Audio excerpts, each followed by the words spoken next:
Bienvenue à toi dans cette nouvelle vidéo. Comme tu l'as vu aujourd'hui, on va voir ensemble les 5 étapes que je mettrai en place si je devais aujourd'hui repartir de zéro dans mon activité. Avant qu'on rentre dans le vif du sujet, comme toujours, je te laisse t'abonner si ce n'est pas encore fait, activer la cloche aussi pour recevoir les notifications lorsque je partagerai de nouveaux conseils. Ceci étant dit, on va rentrer ensemble dans le vif du sujet. Première étape, première chose que je ferais si je devais recommencer de zéro, ça serait que je me mettrais sur les réseaux sociaux et plus précisément sur le réseau social où se trouve ma cible, où elle a l'habitude de consommer du contenu, de rechercher de l'information par rapport à mon domaine d'expertise. Ensuite, je partagerai du contenu régulièrement, quotidiennement. Je serai vraiment active sur ce réseau-là avant même de proposer une offre à vendre. Et surtout, j'irai échanger avec un maximum de personnes, des personnes qui sont dans ma cible. Donc, j'irai échanger avec elles, créer des conversations dans l'objectif en fait de comprendre quels sont leurs besoins, quels sont leurs doutes, quelles sont leurs peurs, quelles sont leurs envies, quelle serait l'offre qu'elles aimeraient voir, comment elles se sentent vis-à-vis de leurs problématiques, comment elles se sentiraient si elles atteignaient leurs objectifs. En clair, j'essaierai vraiment d'obtenir un maximum d'informations sur ma cible. Ensuite, dans l'objectif de pouvoir adapter ma communication, créer l'offre adaptée, etc. Ensuite, une fois que j'ai fait ça, une fois que j'ai récolté suffisamment d'informations, j'établirai en deuxième étape le squelette de mon offre. C'est-à-dire que grâce à toutes les infos que j'ai récoltées sur mon client idéal, ce que je ferai, c'est que je prendrai une feuille que je diviserai en 3. À gauche, je mettrai la situation actuelle, à droite, la situation désirée et au milieu, le processus. Je m'explique. À gauche, je noterai toutes les situations actuelles de mon client idéal. Par exemple, ne sait pas comment parler de son offre, a peur de se montrer sur les réseaux sociaux, ne sait pas prospecter, a peur de passer pour un vendeur de tapis. Ça, c'est les situations actuelles de mon client idéal. Donc, bien sûr, il y en a beaucoup plus, mais voilà, tu listes tout ce que tu sais sur ton client idéal. Et situation désirée, c'est tout ce qu'il a envie d'atteindre.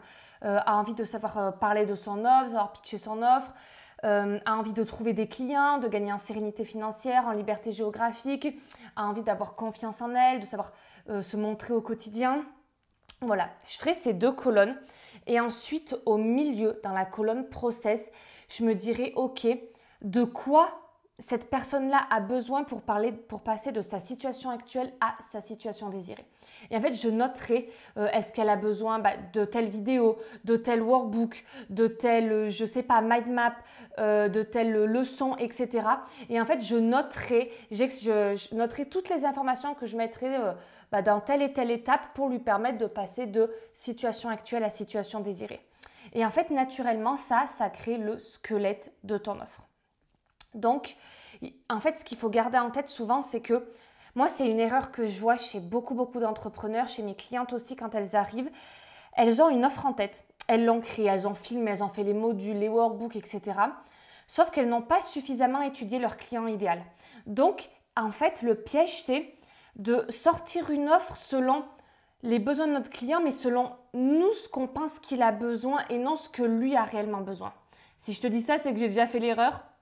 Et en fait, ce qu'il faut comprendre, c'est que tout part de lui. Donc, avant de te lancer sur la création de ton offre, d'abord, étudie parfaitement ton client idéal. Et ce qui fait le lien parfait avec le 3e point, si j'étais toi, moi, je lancerais une bêta-test. Une bêta-test, c'est quoi? C'est tu vas sélectionner un petit groupe de personnes, 5, 6, 8, 10 personnes, c'est toi qui vois, qui vont en fait venir tester ton offre et t'aider à l'améliorer.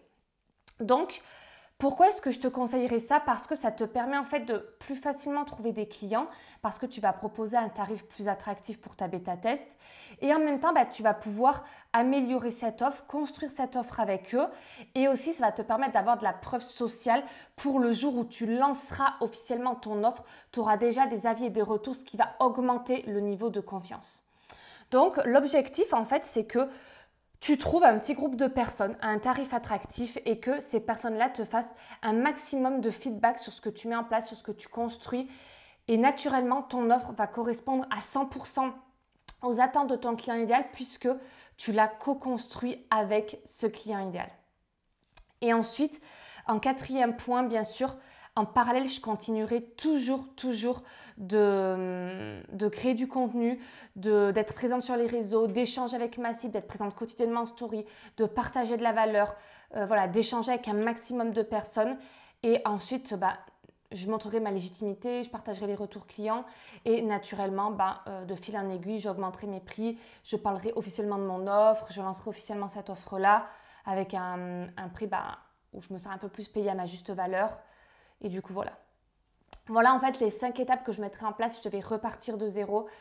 Moi, l'erreur que j'ai envie de t'éviter surtout et ce que je vois trop souvent, c'est le fait que tu arrives dans l'entrepreneuriat, tu te dis ok, je sais ce que la personne veut, je sais qu'elle a besoin de ça, ça, ça. Et en fait, tu te lances dans la création de ton offre. Et le problème, c'est que en fait, ce n'est pas forcément ce à quoi elle s'attendait, ce dont elle avait besoin. Donc, tu crées une offre et qui en fait, va jamais se vendre. Donc, fais bien ces 5 étapes-là. Et si tu veux aller plus loin, j'ai mis en ligne une masterclass offerte, Mission Réussite, qui va t'aider à aller un petit peu plus loin dans la démarche. Donc, le lien est juste en dessous de la vidéo si tu as envie de le regarder. Et moi, je te dis à très vite.